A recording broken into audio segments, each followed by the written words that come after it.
the biggest question of all about the whole movie, which no one had ever asked, who would make such a biomechanoid, hideous thing, and for what reason?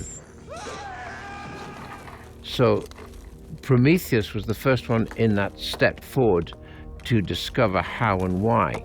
In his film Prometheus, Ridley Scott wanted to explore the origins of the aliens. Where did they come from? Who created them? As the story developed, however, the scope of these questions expanded to address the larger meaning of life, resulting in a film that carried the DNA of the Alien franchise but took it in a new direction. After receiving mixed reactions, Alien Covenant tried to bring back some of the more traditional elements of the Alien franchise, resulting in a film that, as Jack's movie review rightly puts it, doesn't really know what it wants to be. All flaws aside, I do think the film succeeded at engaging these larger themes of life, death and creation that have enriched the Alien saga as a whole. To answer how exactly, we'll first have to understand Ridley Scott's vision of creation that is at the heart of his Alien films.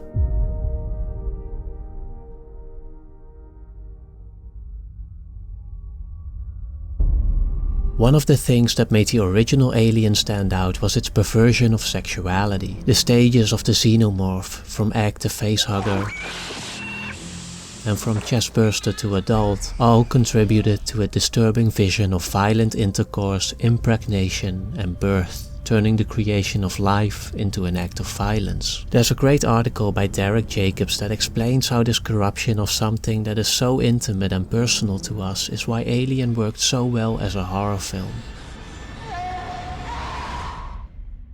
In Prometheus, I believe Ridley Scott elevated this horror to a more existential level as the violence of procreation is placed into the larger context of the evolution of life. The opening scene is in many ways emblematic of this, as it opens with a primordial planet devoid of life, about which Ridley Scott comments, "The lack of, green life, flora or fauna, all rock and water, it seems to be the fundamental basis of life itself, of creation." Here we witness an engineer destroying himself to create life, symbolizing what is perhaps the archetypal act of creation, one that is inherently linked to violence and death.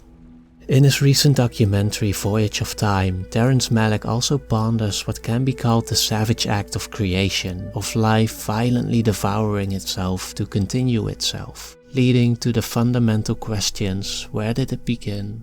What is its purpose? With the discovery of the engineers, Prometheus makes this struggle for understanding explicit, with the engineers being the creators who are presumed to have the answers we so much desire. We call them engineers. Do you mind telling us what they engineered? They engineered us.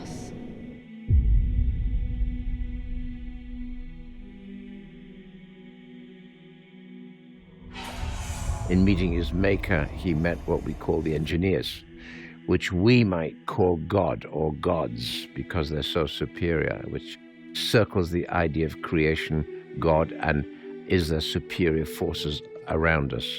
I believe in the idea of superior forces and the idea of God. Author Ernest Becker points out that the best existential explorations always lead to the problem of God and faith. He emphasizes our deep-rooted longing for meaning, which implies a belief that there is a truth beyond the horizon, some meaningful explanation for our existence, in particular in the context of suffering.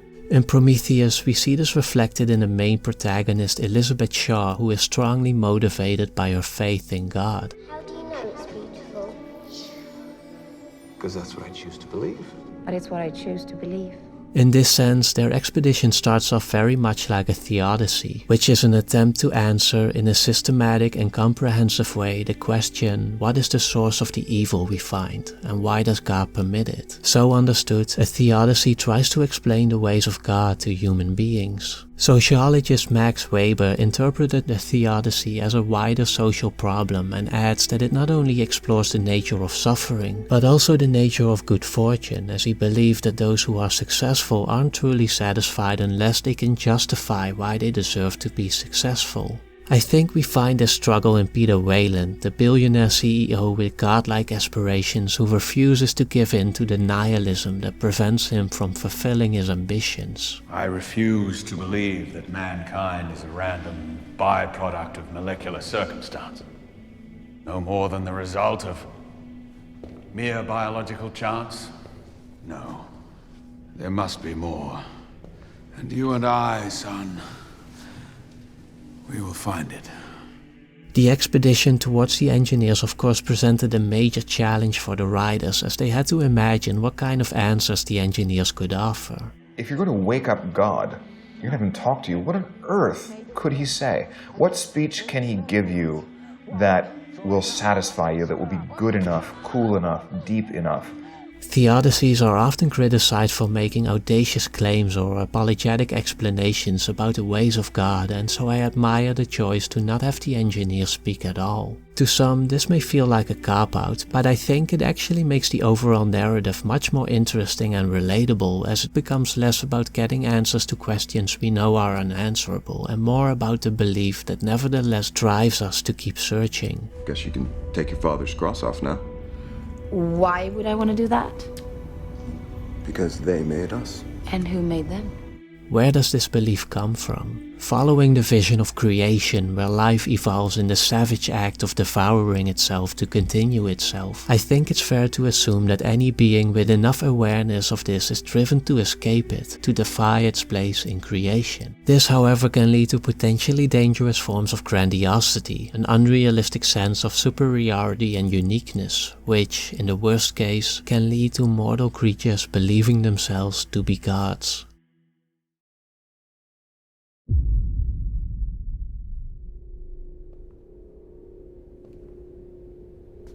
How do you feel? Alive. The original title for Alien Covenant was going to be Paradise Lost, referring to John Milton's epic poem about the temptation of Adam and Eve and their expulsion from the Garden of Eden. The story begins with Satan, who, in his vanity and pride, thought he could overthrow God in heaven. When his rebellion fails, he is banished into hell. Yet he does not feel defeated and continues his quest for freedom, stating he'd rather reign in hell than serve in heaven. The poem's central theme of the disobedience towards God is also strongly reflected in Alien Covenant. Just like in Prometheus, the film opens with a prologue that is pretty much emblematic of the film as a whole, an interaction between creator and creation, with Weyland being the creator and David his creation. Almost immediately tension arises when David realizes he is superior to his creator. You seek your creator. I am looking at mine. I will serve you, yet you are human. You will die. I will not.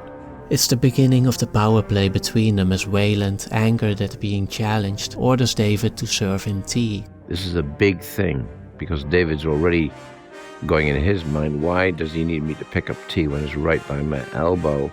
And therefore it's a challenge. So now we have a demonstration that David is also political, which makes him very dangerous.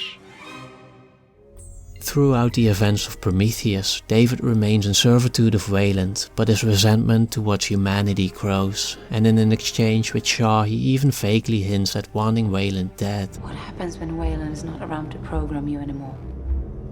I suppose I'd be free.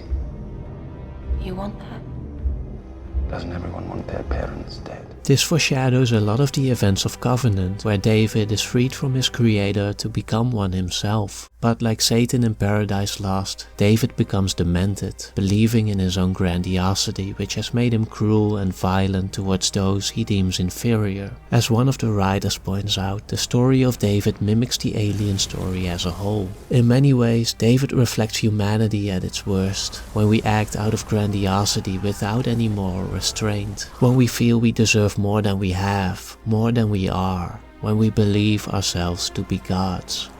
Look on my works, ye mighty, and despair.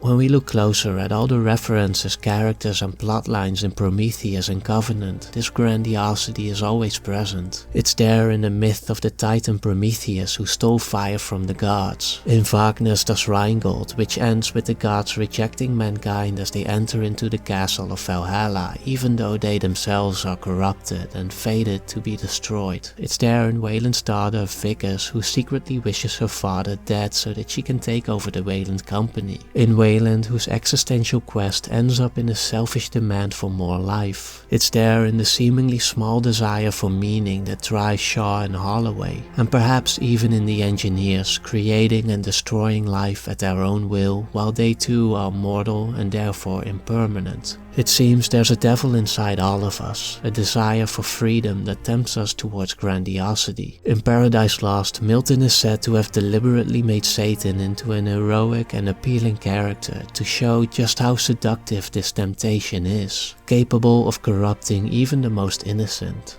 I was not made to serve. Neither were you.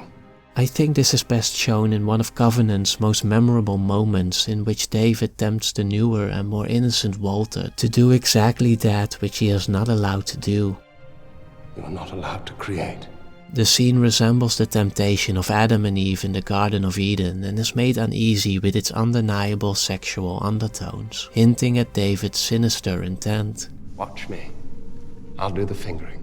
Even though they only produce a simple melody, it's still a significant moment in Walter's evolution, suggesting that he too is potentially corruptible. After all, it is the act of creation that is perhaps the greatest rebellion against our creators.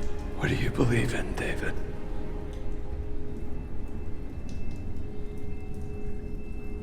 Creation. Ultimately, our sins lead us to David creating his perfect organism, the xenomorph, which in some ways brings us back full circle. His creation is everything that humans are not, as Ash explains in the original Alien. Survivor. Unclouded by conscience, remorse, or delusions of morality. In this sense, the creation of the xenomorph, David's ultimate defiance against humanity, is our deepest fear and greatest enemy, a pure embodiment of savage creation.